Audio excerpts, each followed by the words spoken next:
afternoon, everyone. My name is Michelle Ray Meredith, and I would like to welcome you this month to People Care Health Services Community Connection webinar. We have a wonderful guest speaker. Her name is Teresa Black. Teresa Black has been the Western Colorado Regional Director of Programs and Education for Alzheimer's Association for the last 9 years. She has worked in nonprofit sector since 2000, serving as an executive director of the homeless shelter and housing program prior to joining the association. She felt called to the work of Alzheimer's and dementia due to her own experience and family history, which goes back 5 generations on her mother's side. She holds a master's in counseling from the University of Rockies and a master's in business administration from Colorado Mesa University. In addition to her position with Alzheimer's Association, Teresa currently volunteers 10 hours a week as a child and family therapist at Mind Springs Health, seeing indigent clients. Teresa is also a technical sergeant in the U.S. Air Force Reserves, where she has the pleasure of serving in the same unit as her husband of 20 years. Together, they have 3 adult children and 1 grandchild. The important topic that Teresa will be covering today is the basics of Alzheimer's and dementia. Teresa has asked that this presentation be interactive, so please feel free to ask your questions. Without further ado, People Care Health Services welcomes Teresa Black. Teresa, the web is yours. Thank you. And thank you, Michelle, for the intro and for setting everything up. It's really exciting to use this kind of technology to reach out to people and be able to deliver our standard program. I just wanted to make a couple of notes about the Alzheimer's Association and what we do before I get started. We have chapter offices all over the state of Colorado, and all of our regional offices have a regional director like I am. We go out and we provide education programs like this in person. We'll talk to any group of people who sit still for 10 minutes or more. We also do a lot of our work directly with family caregivers. So, depending on who's on the call today, if you know a family or you are a family that could use some extra support, we're here for you. So the number one way that people can reach us and ask additional questions or ask about information in their local community is by dialing our 800 number, which is 800-272-3900. That's staffed 24 hours a day. If it doesn't roll into our Denver office, it'll roll into our Chicago office. And on that line, we have it set up kind of like a triaging system. So if it's a basic call, like send me a brochure about Alzheimer's disease, that's handled pretty darn quickly. Our response rate is like under a minute to get a live person. If it's a more in-depth problem, if you're having a real struggle with a behavior or something like that, then they triage that up to a master's degree level counselor who can help you work through a specific problem, and then they will let your local office know to do some follow-up with you. So that's kind of how we handle things. It's a little bit of a departure from what we've done in the past, but we find that it works really well for serving our clients locally. Other things that we have support groups going on all over the country. We have different support materials we can mail out to folks. We also have a couple of higher level services. We have our trial match program, which is how we get folks involved in clinical trials and research studies. So anybody can participate in that. You don't have to have a diagnosis of Alzheimer's or dementia. You can be like I am. I have this disease going back 5 generations in my family, so I'm signed up with Trial Match. So if they ever need a research participant who is a strong family history but pre-symptomatic, I would be able to get in on that kind of a research study. The other thing that we do quite heavily is our advocacy network, and that is helping lend our voice from the grassroots level up to Washington to increase funding for research, for increasing funding for care, and any time that there is legislation pending that would affect the elderly, the disabled, the Medicare population, or specifically people with Alzheimer's and dementia. So these are a lot of our services. Everything that we have, everything I've mentioned, you can get more information on our website, which is alz.org. So real simple, real easy to to get, oh, sorry, I just moved my camera a little there. But yeah, real easy to get information about us and everything that we offer. Any of our classes, to include the one I'm going to present today, are all available on our website, so you can take additional classes or recommend classes for other people to take by simply going and visiting our website. So with all that said, I'm going to go ahead and jump into today's presentation. This is about the basics. So I'd encourage anybody, as we're going, just pop in with those questions, because I'd rather answer a question as we go than to have somebody forget something that was really important for them to know. So, okay. Can everybody see my screen? It should say the basics. Yes, we can definitely see your screen. Thank you, Teresa, for asking. Awesome. Okay, so this is our basic program. It's going to cover a few things. We're going to talk about, some of the key issues, like what is the difference between Alzheimer's and dementia, how prevalent it is. We're going to talk about genetic risk factors. We'll talk about also, again, some of the services that we offer. I will skip past some of that in the interest of time. So let's see if I can get this video to play. In general, we talk about individuals age 65 and older, that people have perhaps an 8 to 10% risk of developing Alzheimer's disease over their lifetime. But it's clearly age-related. So if your family tends to live into their 80s and maybe 90s, your risk is going to go up rather dramatically. On the other hand, if people in your family tend to die in their 70s, the risk is lower. But it's clearly an age-related phenomenon, and with baby boomers, now those individuals born between the years of 1946 and 1964, moving into their 60s, this is going to exaggerate the number of people eligible, so to speak, for Alzheimer's disease rather dramatically.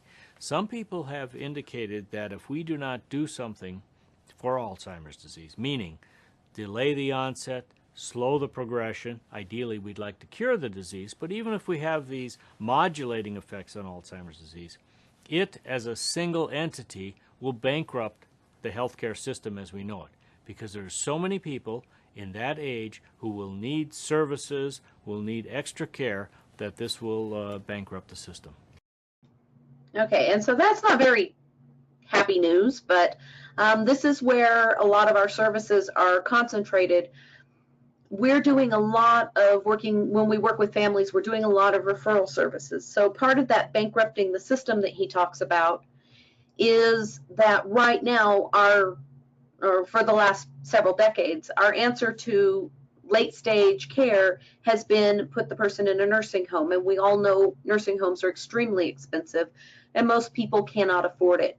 So even people who've done fairly well for themselves financially throughout their life, once they retire, if they develop this disease, they end up going in a nursing home, depleting their personal resources and ending up on Medicaid, which pays for that care for them.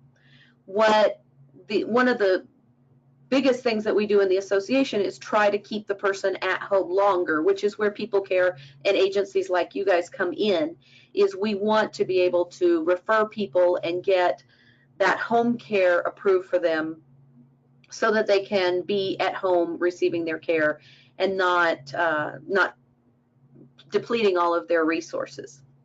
So one of the things that the doctor mentioned is typical age-related changes. Now, Alzheimer's disease is related to aging, but it is not a normal part of aging. So you can see on the screen some of the things that we would all do. If we look at our 10 warning signs, it's a little scary because somebody in their 30s would look at that list and say, we do all of those things already. The difference is, and what we're looking for is this person doing things that are new and different for that person, that are starting to develop a trend or a pattern of behavior? And is it something that is just kind of leaves you scratching your head when it happens? So let Joyce talk for a minute. I noticed there was a time when I was dialing the phone and the buttons were, I couldn't dial a phone. And so I went to the neurologist, and she said they said they didn't. I did some tests, and they said they didn't. It didn't seem that anything was different. But then a couple of months later, I noticed that not only could I not dial a phone, but I was having difficulties writing. I was having difficulty spelling simple words like of and the. I was falling a lot. I began to have have accidents, like minor accidents, driving accidents. And at that time, my husband said, you know, we're going to the doctor.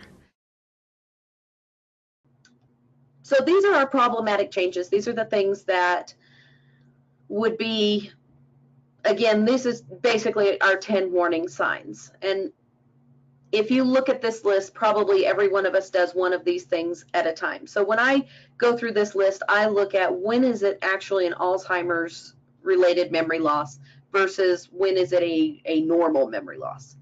So if I just pick out a few of them, confusion with time or place is one.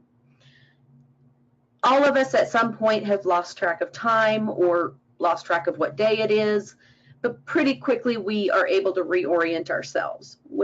When I'm talking about confusion with time or place that's problematic, I'm talking about somebody who maybe goes out into the weather dressed inappropriately for the weather, or they show up at the wrong time and place and they're confused why people are reacting to them the way they are.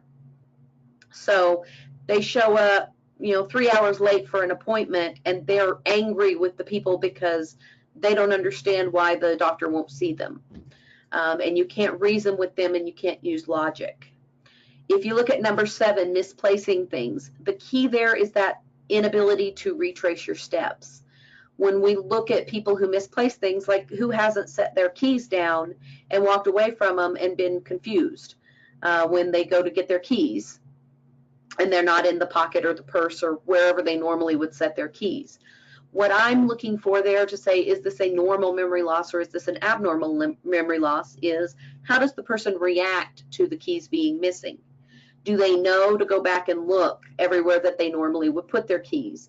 Can they think back to yesterday and say, okay, I came in the door and my hands were full and I went to the kitchen. I normally would put my keys on the table right inside the door, but I went to the kitchen because my hands were full, and oh, there they are, they're on the counter. So that's one side of it, is not being able to retrace your steps logically. And then the other side of it is when we find things that are put in very strange places. My grandmother was a perfect example of this, where she would hide things to keep them safe, but then she'd forget where she hid them. And she knew that she was doing this. So it's very interesting. Some people seem to know, and some people are in strong denial, but you think they know. And there's other people that just truly don't know that they're doing these things.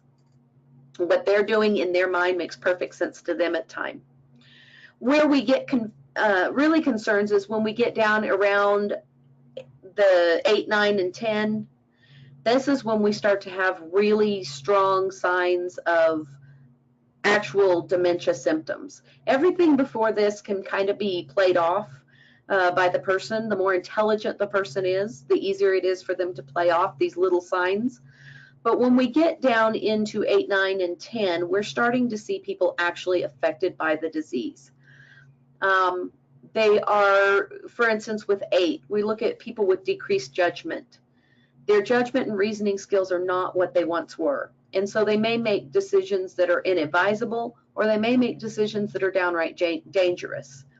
So when I'm talking about that, I'm talking about people who are living on a very fixed income that suddenly start donating all their money to charity because they know they have money in the bank and they really think this charity is important, but they don't stop to think, if I give away all my money, well, how will I live? So some of that kind of judgment can get really scary. We also have had multiple cases in the state of Colorado where people do things like let strangers in their house, where they would never have done that before. but their guard is down and they are not able to logically think this is unsafe for me to do this. We see a lot of, when it gets into this area, we see a lot of financial abuse as well of elders. And unfortunately, most of the time that's being done by their own family members. So with that decreased and poor judgment, we see elderly folks letting their adult children and grandchildren move back in the house and take advantage of them. We see them turn over control of their finances to adult children.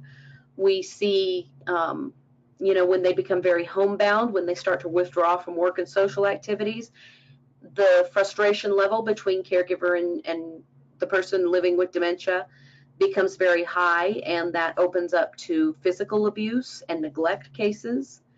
And then also with the changes in mood and personality, you have somebody who used to be very happy-go-lucky or used to be very easy to get along with, who is suddenly very difficult to get along with and who's lashing out, sometimes physically. And that, again, opens it up to the potential for abuse of those elders because they're not acting the way they normally act, and you've got a caregiver who's most of the time really trying their best to get through every single day and have patience and be kind and understanding, but sometimes it just gets to be too much for them. And they can become verbally abusive, they can become neglectful because they don't know how to handle the situation, or they can lose their temper and become physically abusive as well. So these are this 8, 9, 10 areas really where we struggle, is we want to make sure that people are reaching out and getting the help that they need to be a good caregiver at this point, because this section of the disease becomes very overwhelming and takes over the entire caregiver's life. So the number one question I typically get from people is the difference between dementia and Alzheimer's. And really there is no difference between them. What it is they are two completely different animals.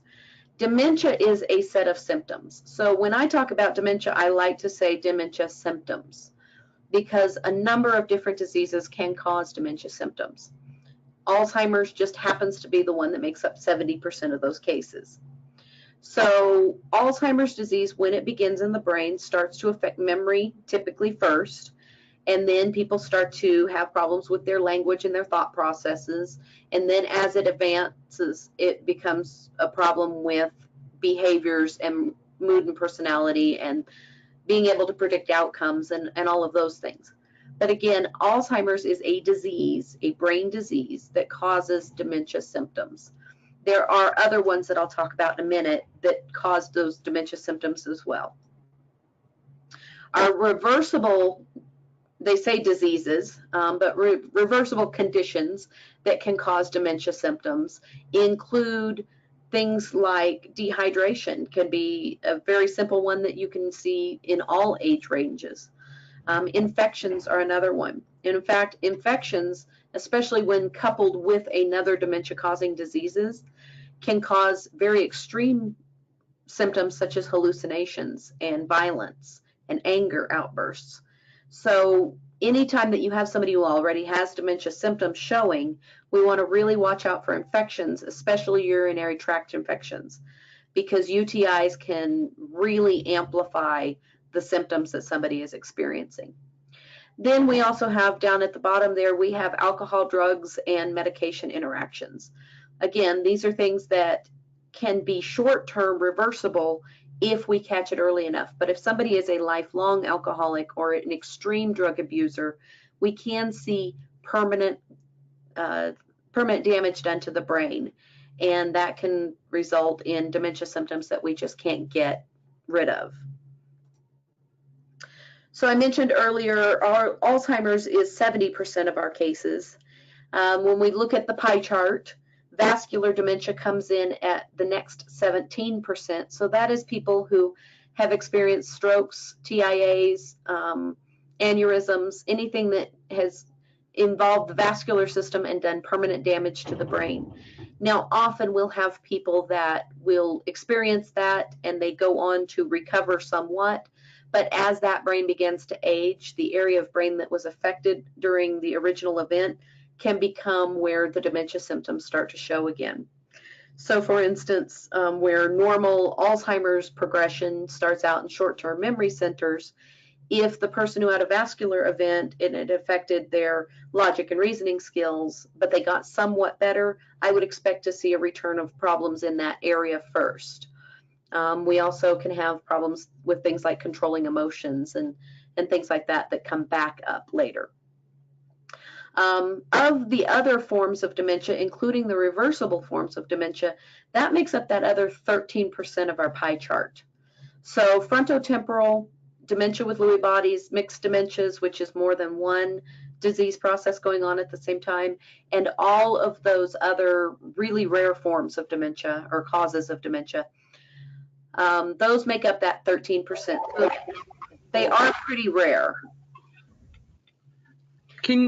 Teresa, can you elaborate a little bit more on what mixed dementia looks like and dementia with Lewy body? Yes. Thank you. So mixed dementia would be, for instance, if somebody had like an alcohol dementia and then also went on to develop Alzheimer's disease. So that's two completely separate causes of dementia. The person just happens to have more than one going on.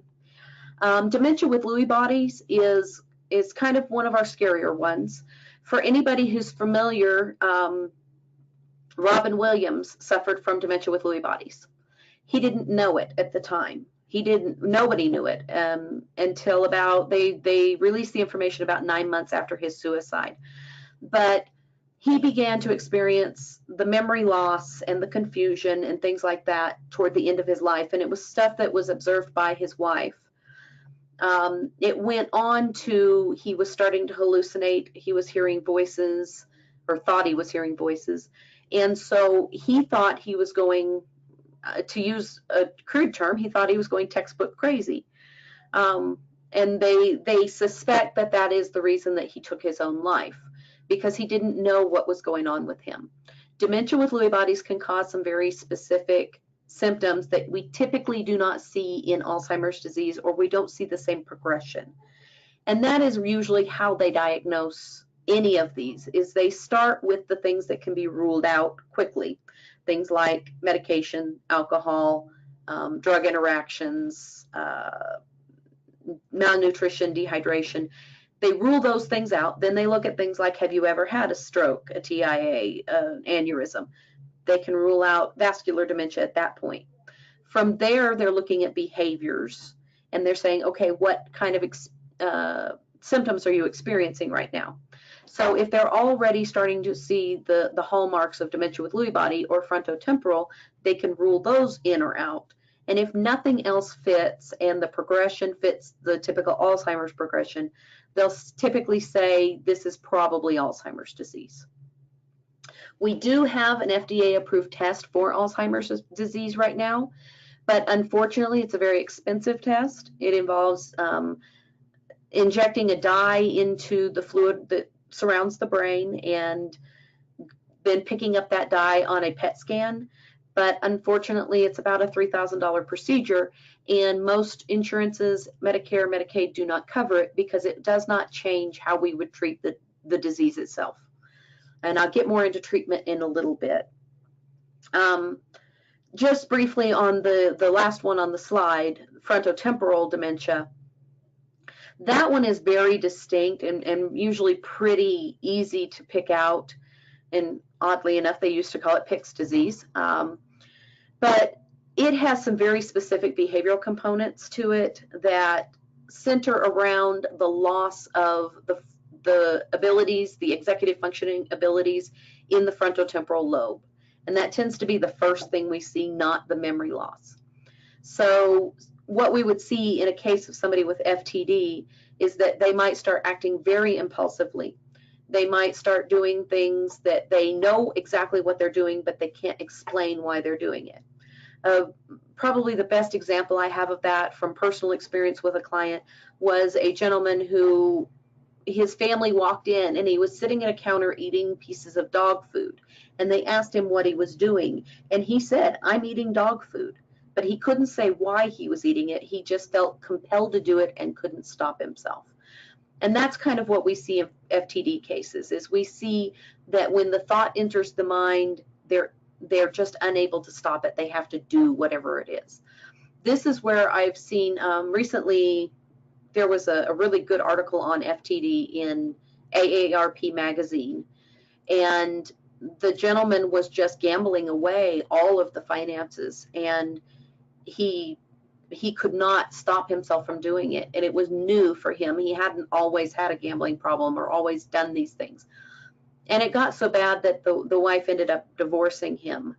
And you know, it was heartbreaking for her to have to let him go, but that was the only way she could protect herself at that point. So all of these are very devastating diseases. Each one has its own subset of devastating symptoms that you can see. But again, what we're looking at, 70% of our cases are going to be Alzheimer's disease and 17 are going to be vascular. So these other dementia-causing diseases are very rare, but we do actually see them happen. I've seen them happen quite a bit here on the Western Slope. So this list here is even more rare diseases, things that we don't see on a regular basis. The one I will pull out of here is Parkinson's disease, because Parkinson's, although it is a rare disease itself, it can either be a warning sign for Alzheimer's disease coming, or Parkinson's can cause dementia symptoms by itself. It does not have to progress into Alzheimer's disease as well. So where we typically start, once you go into a doctor's office, you typically will be told, if you get in early enough, that you have mild cognitive impairment. And what that means is that they run you through a test. In most doctor's offices, they use the mini mental state exam or some variation of that. And you can find that on the internet if you're interested in what that involves. But it's what you would expect your primary care doctor to do. They're going to ask you what today is. They're going to ask you where you are, how you got there. Then the test is going to get a little more intensive. From there, they're going to ask you to remember some things or to remember some details from a short story, and then later in the test, they'll ask you to repeat those back. Now, anybody who gets in the range, I've seen the score change as far as what they use to say mild cognitive impairment, but basically it's in that 24 to 28 question range. If you get less than 24, you've got mild cognitive impairment. And that's when the doctor will start tracking it and start making benchmark assessments of where are you now, so that when things start to change, they can start to track that progress. Teresa? Yeah. Question here, would this be the place where your primary doctor may start prescribing some kind of prescription drug to help you? Yes, hopefully so, if that's something that the patient is interested in doing. The two most prescribed drugs are, brand names are Aricept and Namenda. If you go for the generics, it's donepezil and memantine. And those are the only two drugs or drug classes we really have on the market. What about Advac? I'm sorry, what? What about Advac as a experimental drug? Okay, if it's experimental, I don't usually talk about it yet because, yeah, because most people can't access it if it's still experimental. So what Aricept and Namenda are meant to do is to spark the brain to be able to complete its thoughts better, is the best way I can explain it. So in the brain, you've got, all of this information going back and forth. And when Alzheimer's starts, it starts to break that process down. And we're not able to think as clearly as we did before. So when somebody starts taking Aricept or Namenda or taking the two together, those messages are getting from one neuron to the other more efficiently. And so they're able to recall words a little better. They're able to follow a plan a little bit better. They're able to maybe remember things better than they were before. Unfortunately, that effect only lasts a short time. And so typically they'll start the person on a low dosage and then they'll up the dosage to a maintenance dose. And then when abilities start to look like they're falling off again, they'll up it again and one more time. So you typically will start off at 5 milligrams and they end at 23. Now, there's not great research that shows, you know, how do you know? How do you know how fast this particular person would have declined? You don't. So we have to go very much on anecdotal evidence to say, are these drugs helping this person or not? The bad place that we find ourselves in is that these drugs are not meant to be a long-term treatment for the disease. They just help with the cognitive ability during this disease process. So in the background, the disease is continuing to attack the brain. It's continuing to break things down the whole time. It doesn't slow the progression. It doesn't stop the disease in its tracks, and it certainly doesn't repair anything that's already been lost. So unfortunately, that's where we are in the science side of things right now. So yes, we would typically see most doctors try Aricept or Namenda, or there is a new drug on the market called Namzaric. And what that is it's Aricept and Namenda put into one pill for convenience purposes. But you can get the same effect from that taking donepezil and memantine separately. One is twice a day and one is once a day. So you can do or get the exact same effect by taking those two drugs separately. And it's I apologize. Is there an herbal format that we can use? Or someone can use? No. The jury's really still out on herbal remedies. We have an entire section of the Alzheimer's Association that looks at what they call medical foods on a pretty regular basis. For instance, when I first started with the association, coconut oil was all the rage, and people were claiming they could cure Alzheimer's using coconut oil. That has turned out not to be true. I have a lot of people I know that used to come in my office that bought into that, and they were eating coconut oil left and right, and their disease continued on. Recently, there's been all over the TV is Prevagen, is another dietary supplement that they claim will help with your cognitive ability. There are books written by doctors that say if you do X, Y, and Z, you're going to prevent yourself from getting Alzheimer's disease. But we know a lot of people who have done X, Y, and Z their whole life, and they still got Alzheimer's disease. So unfortunately, we don't have anything natural or pharmaceutical that prevents this disease yet. The types of things I noticed had to do with organizational abilities, mental abilities, and I was getting confused. I was finding it hard to plan, and there were two pivotal sort of moments that really brought this home to me. And the first one happened when I went into work one morning and sat down at my desk to plan out my day and couldn't figure out what to do, and literally sat there for an hour frozen and could not figure out what piece of paper to pick up first. So I mentioned earlier that it is a brain disease. It is progressive. It is degenerative. So once it starts, we don't have anything that stops it or reverses it. So what happens is over time, the billions of neuron cells in our brains that are responsible for passing messages one to the other start to become affected by this disease, and they start to die off. And when you first get that diagnosis of mild cognitive impairment, typically a doctor couldn't look at your brain scans and say, yes, you have Alzheimer's disease. Because there's not enough cell death to cause the brain shrinkage that is the hallmark of the disease.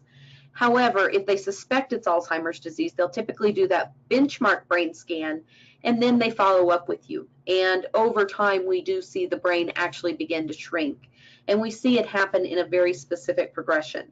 It tends to start in the hippocampus, which is our short-term memory centers. Then it migrates into the frontal lobe and then up into the top of your brain and then back toward your brain stem. So you can see the fifth point down there says it is eventually fatal. Second question I usually get from folks is, how does the disease kill you? The disease kills you when the disease progresses into your brain stem and the brain is no longer able to send messages to the heart, the lungs, the kidneys, whichever organ system at the time is affected, and that organ system shuts down because it's not receiving the feedback, and then over time all of it starts, it's like a domino effect, and you will eventually pass away.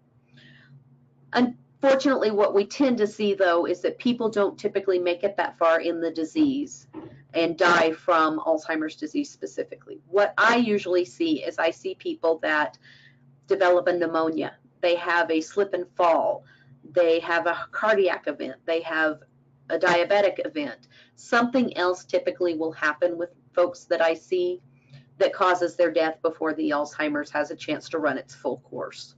So that's usually where I see people pass away, is a side effect of another condition that may or may not have been made worse by their Alzheimer's disease. So for instance, somebody who has diabetes who stops taking care of their blood sugar and they have a diabetic event.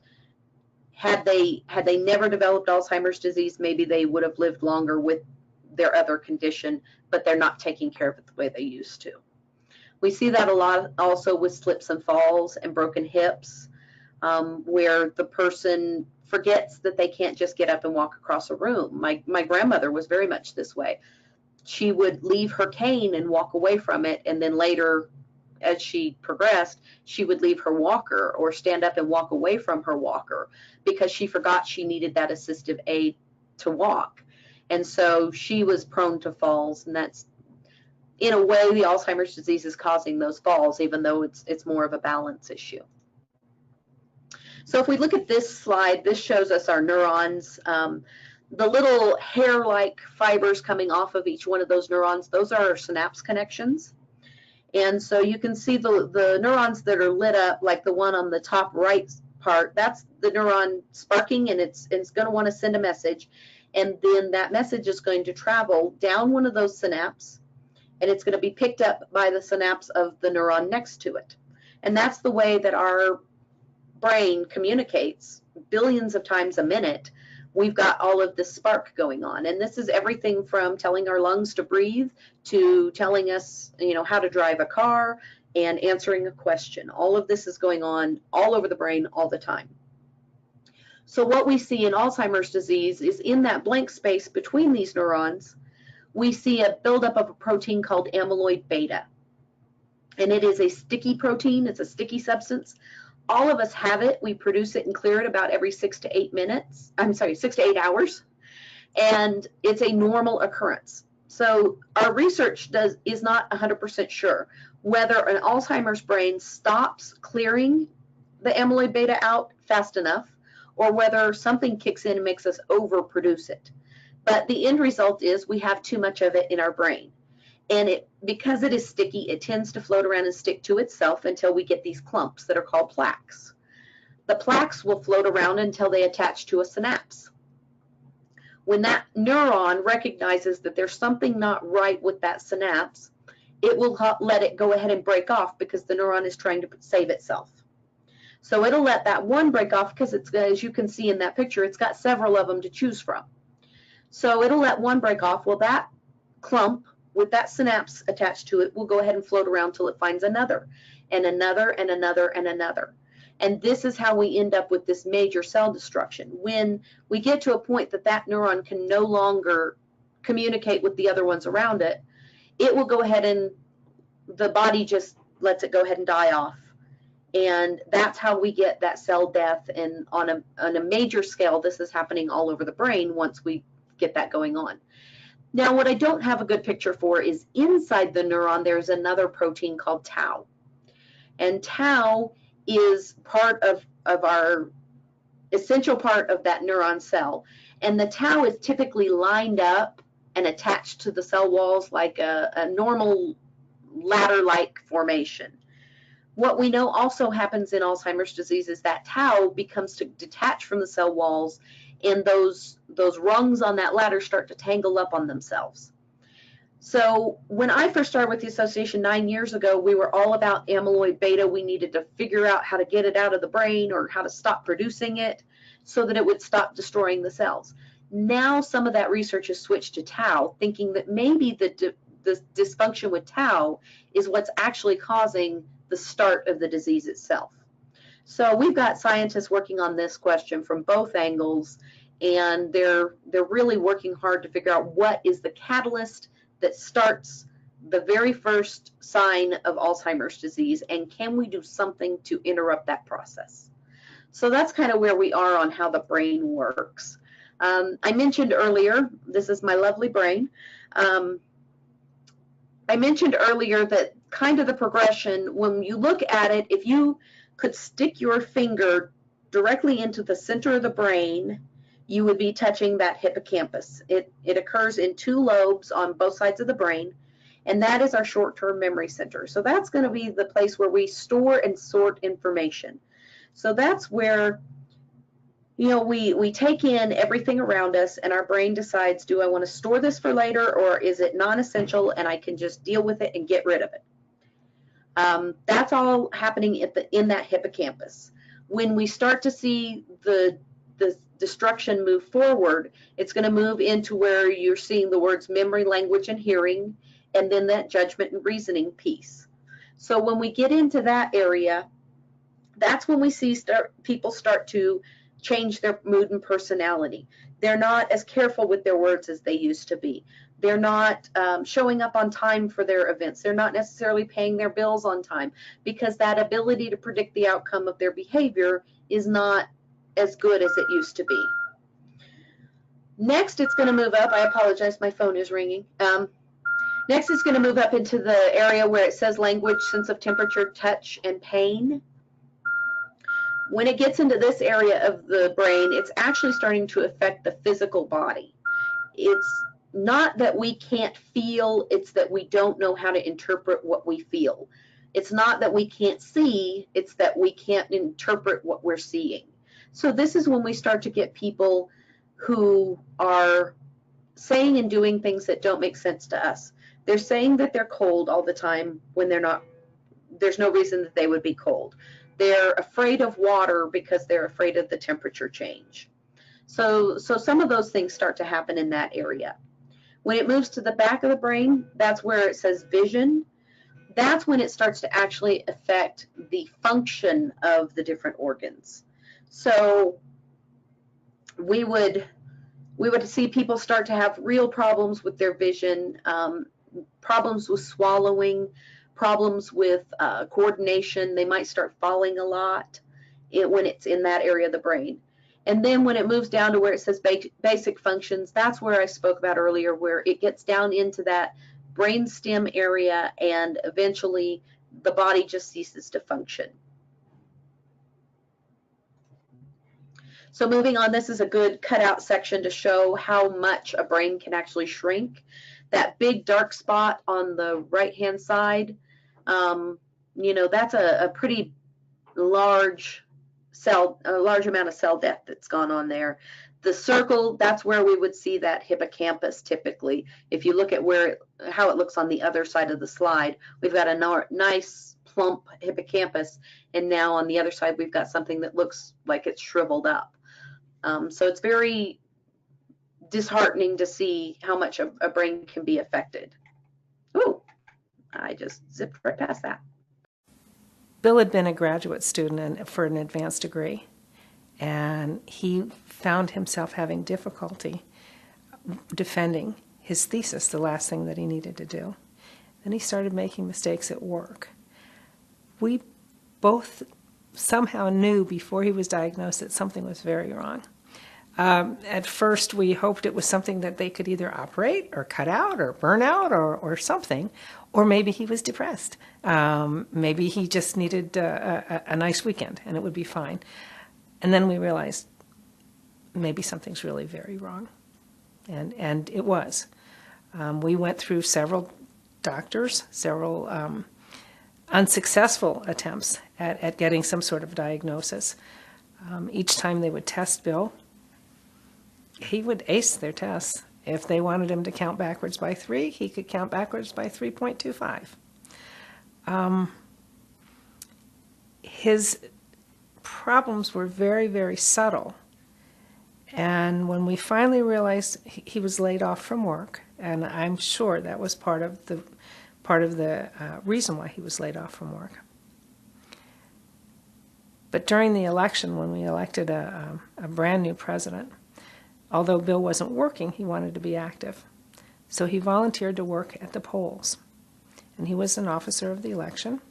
And before he left, we were very, very excited about it. It was a long day. It was 5 o'clock in the morning.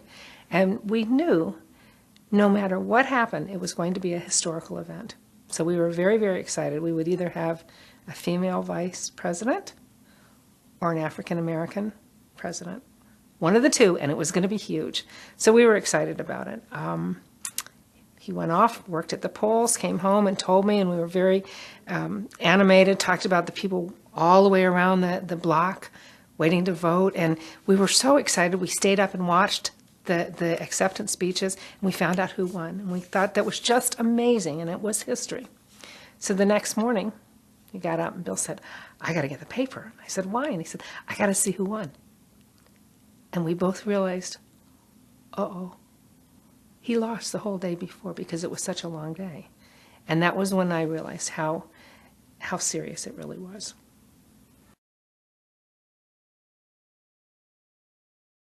So looking at our major risk factors, age is our #1 risk factor for developing the disease.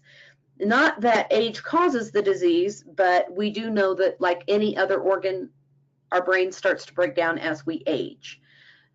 Our females are more likely to develop the disease in their lifetime than men, but that is typically because we live longer than men, and age is our #1 risk factor.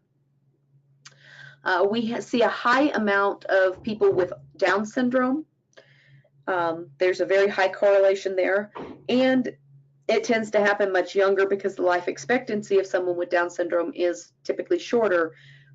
We see the disease happen to them in a younger age, and it does progress much more quickly.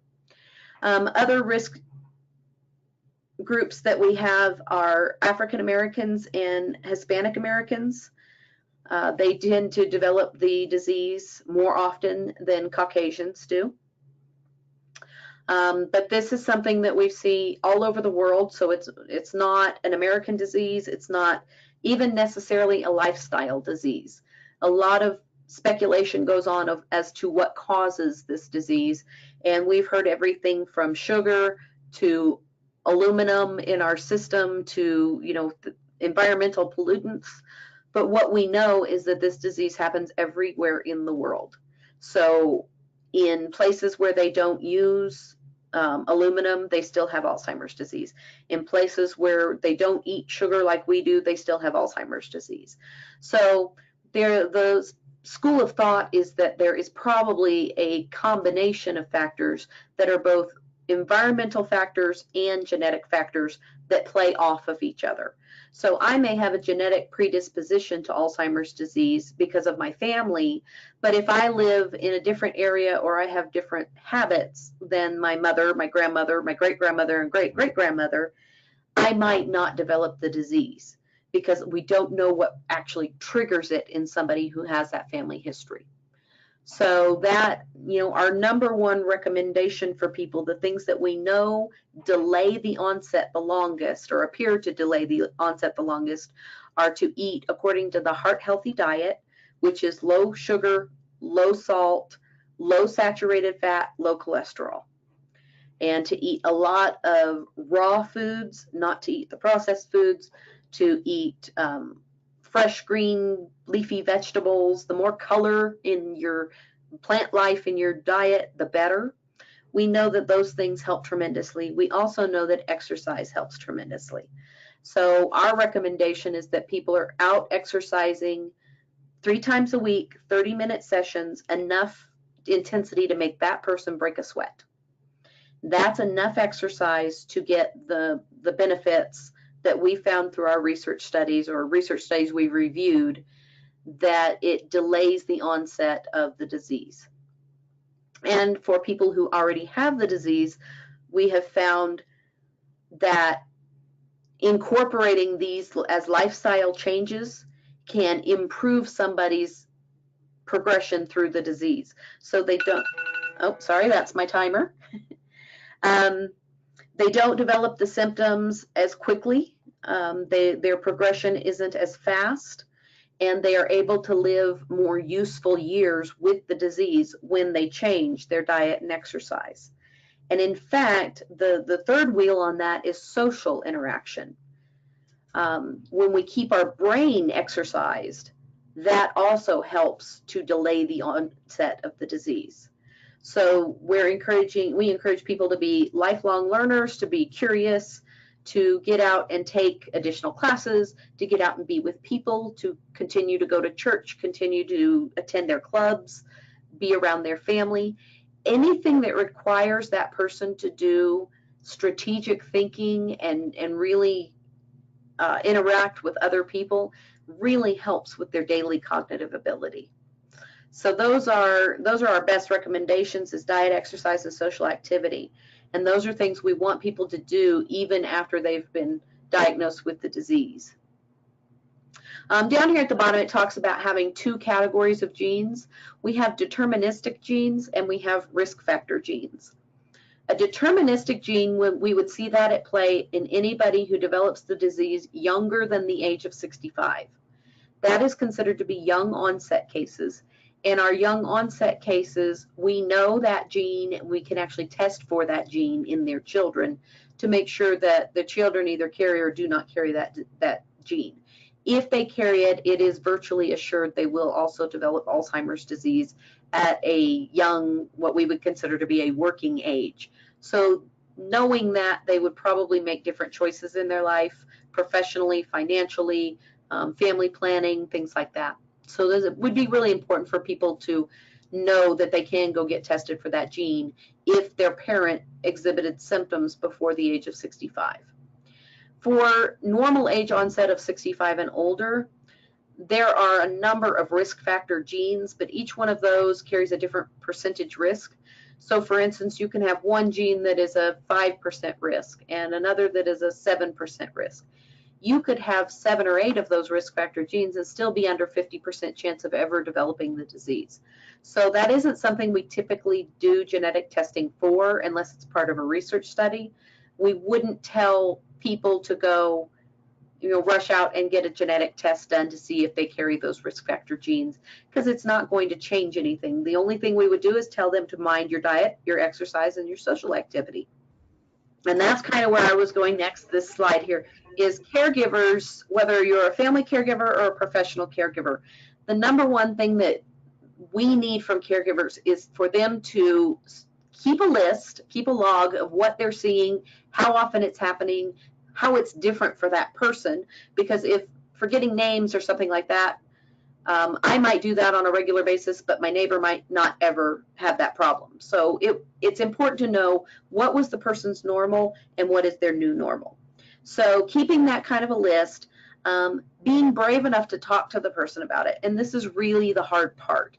Some people react very well to having their abilities questioned, and other people react very negatively to it. So if the person is completely resistant, they will not talk about it, they will not acknowledge it, then the next step is either talk to a family member if you're not one, or if you are one, get access to that doctor, whether it's having a HIPAA release signed so that you can talk freely with the doctor, or just sending the doctor a letter. The doctor can read your letter even if they don't have permission to talk to you. You can inform them about what you're seeing with that person, and it helps them when the person comes in for their doctor visits to know the full spectrum of what's going on. Sorry about that. So that is the number one thing that families can do, is get involved, stay involved, talk about it, get it out in the open. Even if the person appears to be uncomfortable with it, we have tips on how to start those conversations on our website, and these are all really good tips to know anyway. One of the things with respect to caregiving, and a lot of patients, families, and I count myself in this group, we're baby boomers. You know, we're used to things the way we want them, and everything's conveniently disposed of, arranged, whatever.